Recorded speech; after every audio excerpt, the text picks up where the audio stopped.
একটু দিল দিয়ে অনুধাবন করেন, আমার মালিক যদি চাইতেন সূর্য যেমন ইচ্ছায় হোক অনিচ্ছায় হোক মাওলার হুকুম মানতে বাধ্য, চাঁদ যেমন ইচ্ছায় হোক অনিচ্ছায় হোক আল্লাহর নির্দেশ মানতে বাধ্য। আল্লাহ যদি চাইতেন আমাদেরকে দিয়াও এমন করাইতে পারতেন। ইচ্ছায় হোক অনিচ্ছায় হোক আমরা আমাদের রবের গোলামি করতেই হতো। আল্লাহ বলেন, ও বান্দা বান্দির দল, নজর দিয়ে দেখো, জমিন তোমাদের খেদমতে লেগে গেছে, আসমানের সবকিছু তোমাদের খাদেম।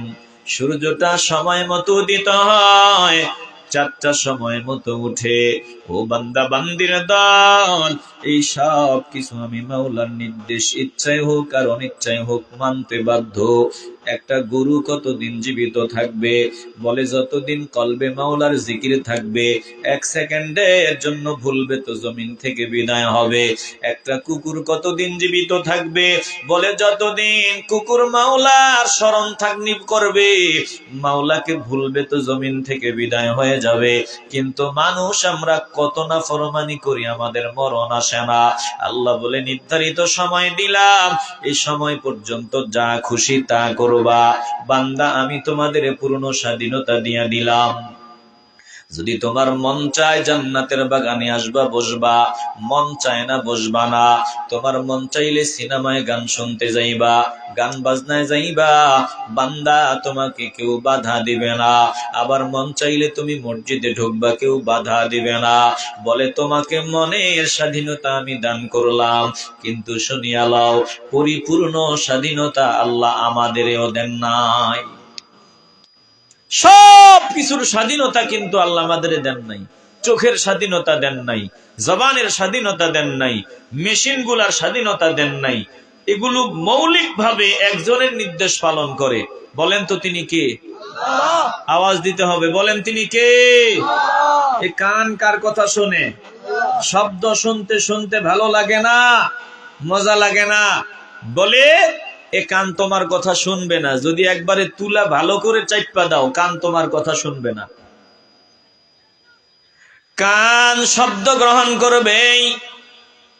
জিহ্বাটার ভিতরে তুমি টক রাখিয়া যদি বলো, তুই তো আমার জিহ্বা, রসগোল্লার স্বাদ গ্রহণ কর, জিহ্বা তোমার কথা শুনবে না। যদি তোমার ভিতরের মেশিন গুলা, লিভার, কিডনি, এগুলো তোমার কথা শোনে না, বলে ভালো মন্দ খাইলে এখন পায়খানার দরকার, পাবলিক টয়লেট নাই, বড় মুসিবত। ভিতরের মেশিন গুলো তোমার বলো যে এখন বাথরুম নাই, 3 দিন পরে টয়লেটে যাব, জ্বালা যন্ত্রণা দিবি না। বলেন, ভিতরের মেশিন গুলো কি আপনার কথা শুনবে? আসতে হবে না, জোরে বলেন, শুনবে? কার কথা শুনবে? শুধু মনের একটু স্বাধীনতা আল্লাহ আমাদের দিছেন, আর চিন্তা করে দেখেন কিচ্ছুর স্বাধীনতা নাই। এ মুসলমান, মনের স্বাধীনতাও কতদিন? অল্প কিছুদিন, সামান্য কিছুদিন। এখনো দিলটা নরম হয় না। বলে, দেখতে না দেখতেই জিন্দিগির হায়াত গুলো ফুরায় গেল, এখনো আমরা মাওলার দিকে ফিরে আসতে চাইলাম না। এখনো আমরা মাওলার কালাম শুনতে রেডি হইলাম না। এখনো আমরা মসজিদ মুখী হইলাম না। জিন্দিগির গুনাহ জমায় রাখলাম, এখনো তওবা করলাম না। আল্লাহ ডেকেছেন, ও বান্দা বান্দির দল, আয় আয় আয়, আমার দিকে ফিরে আয়। আল্লাহ ডাকতেছেন, আমার দিকে ফিরে আয়। জীবিত থাকতে যদি ফিরে আসো, কপাল খুলে যাবে। বলে, মরণ আসার পর বান্দা তুমি তো ফিরে যেতেই হবে, তবে তখন আর ফিরিয়া গেলেও কোনো লাভ হবে না। এখন যদি মরণ আসার আগে মাওলার দিকে ফিরে আসো, কপাল খুলিয়া যাবে। একটা জবানও বন্ধ রাখবেন না। বলেন, মৃত্যু আসার আগে আমরা মাওলার ডাকে সাড়া দিতে চাই কি চাই না? মরণ আসার আগে মাওলার ডাকে সাড়া দিলেই কপাল খুলবে, নয়তো কপাল পুড়ে যাবে। রাখাল বকরি চড়ায়, সুন্দরী নারী একটা সামনে হাজির, সারা দেহে শুধু স্বর্ণ অলংকার, মণিমুক্তা, অভাব নাই।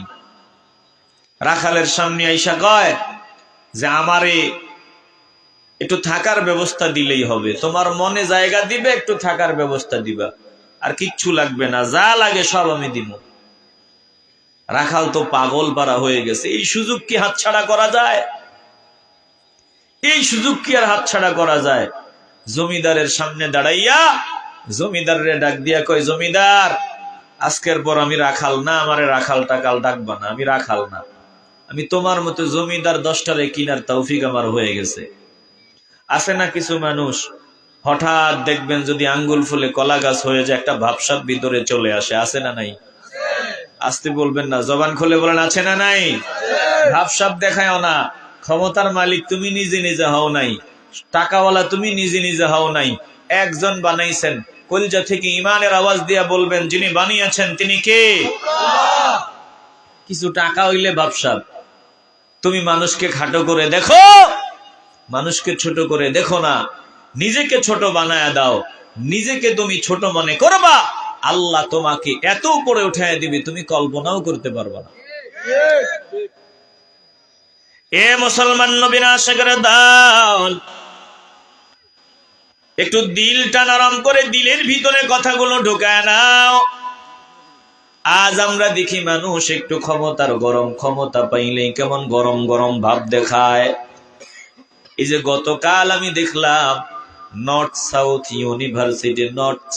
ইউনিভার্সিটি বলে, ঢাকার নর্থ সাউথ ইউনিভার্সিটিতে একজন আল্লাহর বান্দা ক্লাসের ভিতরে হাদিস বর্ণনা করলো কেন, হাদিস শুনাইলো কেন, আল্লাহর নবীর হাদিস কেন শুনাইছে, এজন্য চাকরি থেকে বরখাস্ত করে দেওয়া হয়েছে।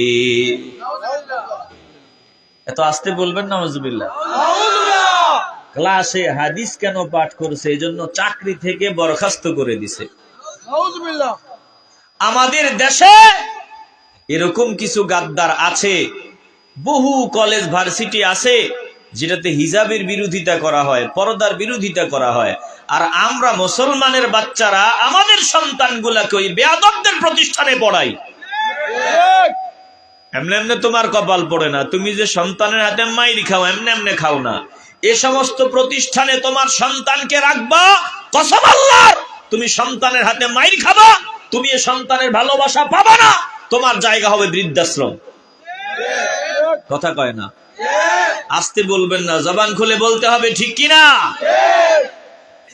যেই প্রতিষ্ঠানে হাদিস বর্ণনা করার কারণে শিক্ষকের চাকরি চলে গেল, ওই প্রতিষ্ঠানে যদি মুসলমানের সন্তান পড়ে, এই সন্তান একটাও আদব বলা হবে না, সবগুলা হবে বেয়াদব।